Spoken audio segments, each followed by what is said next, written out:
Mesdames et messieurs, pour l'invité de votre grand journal, nous retrouvons en direct d'Al-Quds Amjad Chihab, professeur de sciences politiques à l'université d'Al-Quds. Bonjour à vous, professeur. Bonjour à vous tous. Alors, le Premier ministre israélien a été reçu hier à la Maison-Blanche par le président américain. Benjamin Netanyahou a déclaré qu'Israël œuvrait à un nouvel accord sur la libération des otages retenus par le Hamas à Gaza. Mais après 2 mois d'une trêve fragile, l'armée israélienne a repris le 18 mars dernier son offensive militaire dans le territoire. Alors, comment interpréter ces propos qu'a tenus Benjamin Netanyahou avec Donald Trump ? Et d'abord, elles ne sont pas des otages, elles sont des prisonniers de guerre, parce que ce sont des militaires et des responsables militaires. Aussi, il n'y a pas d'offensive militaire, parce qu'il n'y a rien comme cible militaire. Il n'y a que des tentes, et que des réfugiés, et que des déplacés, et que des civils qui ne sont pas du tout armés, qui se sont fait massacrer. C'est un véritable carnage. Alors, la rencontre avec Netanyahou à Washington, ils sont en train de discuter la possibilité de faire un nettoyage ethnique sur la bande de Gaza, puis la possibilité de déplacer les gens par la force sur un autre endroit hors leur propre terre, la bande de Gaza, et voir aussi s'ils peuvent faire encore de pression. Netanyahou a demandé plus de temps de continuer son carnage contre les Palestiniens sur la bande de Gaza. On est dans un état de crise immorale dans le système, dans la communauté internationale, et sans précédent, qu'on voit un génocide qui continue aux yeux du monde entier, sans réaction, sans des pressions efficaces, et les victimes sont toujours les civils, les enfants et les femmes, et plus de territoires sur la bande de Gaza annexés, et soi-disant zones isolées, aux zones de sécurité, malgré que les territoires de la bande de Gaza ne dépassent même pas 350 km². Emmanuel Macron. Les véritables otages, c'est les 2 millions 200 000 Palestiniens. Ça, c'est les véritables otages. Et ce n'est pas les prisonniers de guerre ou prisonniers militaires entre les mains du mouvement de Hamas. Justement, Emmanuel Macron, le président français, Abdel Fattah al-Sisi de l'Égypte et le roi Abdallah II de Jordanie ont dit lundi au Caire le rejet de tout déplacement des Palestiniens face aux ambitions de Donald Trump, mais ont aussi donné des gages aux États-Unis en jugeant que la gouvernance à Gaza devait relever uniquement d'une autorité palestinienne renforcée.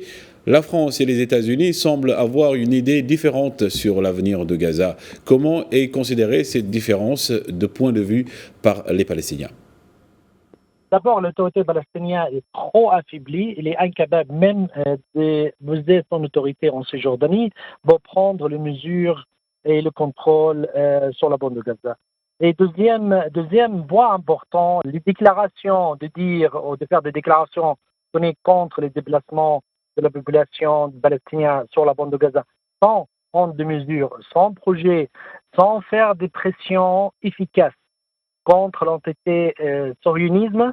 Je pense que toute réunion n'a pas de pression sur Netanyahou, n'a pas d'efficacité et ne va pas aboutir ou conduire à un résultat. Il faut prendre des mesures de sanctions diplomatiques ou de sanctions économiques ou sanctions militaires, ou au moins avertir, faire un projet d'avertir l'État d'Israël de stopper ce carnage, de stopper ce génocide. Ça, c'est le minimum qui pourra peut-être sauver la face de cette communauté internationale. On se sent un peu ce qui se passe comme un grand titre, la honte. La honte des communautés internationales de rien faire devant ce carnage qu'on voit les photos, les corps éjectés des enfants et des femmes avec des moyens énormes militaires utilisés contre des tentes, contre des centres de réfugiés déplacés. On n'a jamais vu un holocauste de cette barbarie, de cette sauvagerie. Et Donald Trump s'est dit, lui, confiant de pouvoir résoudre les problèmes entre Israël et la Turquie à propos de la Syrie, faisant valoir sa bonne relation avec le dirigeant turc, le président Recep Tayyip Erdogan, qui, selon le président américain, a de facto pris le contrôle du pays. Comment les États-Unis peuvent-ils agir à la fois avec Israël, la Turquie et la Syrie, selon vous? La Turquie, c'est un pays fort militairement et membre de l'OTAN et fort économiquement. Et c'est un véritable adversaire à Israël. Donc, c'est un pays allié aux États-Unis. C'est un grand défi pour Israël et c'est un grand défi aussi pour les Américains. Je pense qu'ils vont chercher à avoir un compromis selon leurs intérêts économiques et stratégiques et militaires et politiques au Proche-Orient. Surtout, la Turquie cherche à remplir la vide après le retrait de troupes russes et aussi les milices de l'Iran.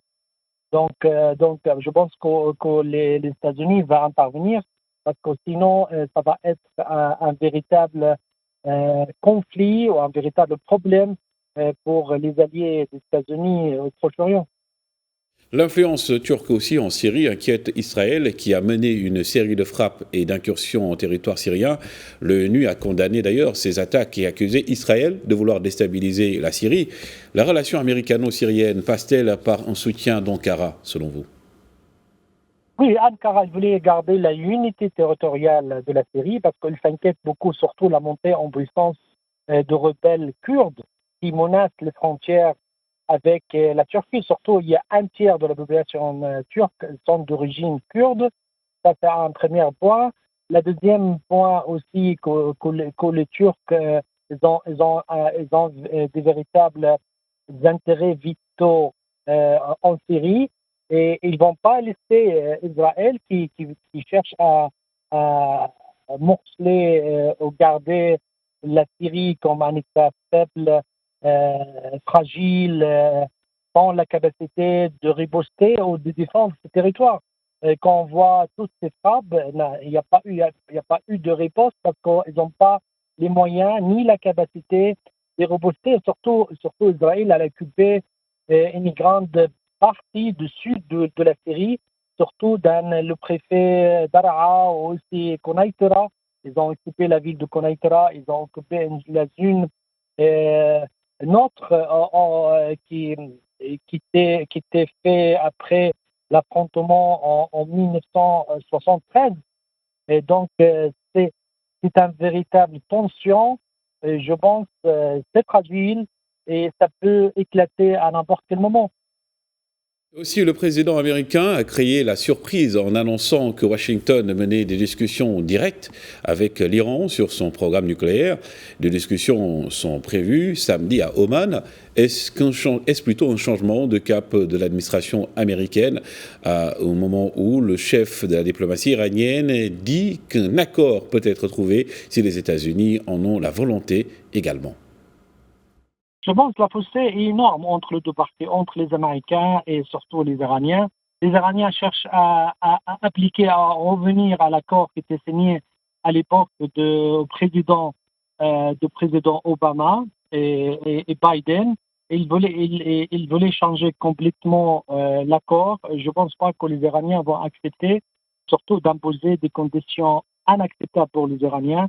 Je pense que c'est une perte de temps et les Iraniens voulaient gagner en plus de temps ça peut changer les données, mais la situation n'est pas du tout favorable à aboutir à un accord entre les États-Unis et l'Iran sur les négociations de leur projet nucléaire.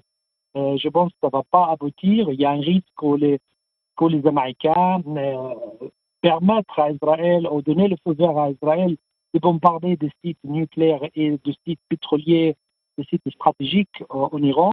Ou peut-être il y aura une action militaire commune entre les Américains et Israël de faire cette frappe afin de faire la pression aux Iraniens d'accepter les conditions que Trump cherche à l'imposer dans ce dossier sur l'Iran. Ça reste toujours une tension qui augmente jour après jour et sans issue favorable jusqu'à maintenant. et tout le monde attend. Mais l'attention reste demeure et reste le sujet actuel dans ces discussions. Hamzat, À Oman. Non. Hamzat Chehab, merci encore pour ces éclairages. Je rappelle donc que vous êtes professeur de sciences politiques à l'Université d'Al-Quds également. Merci encore.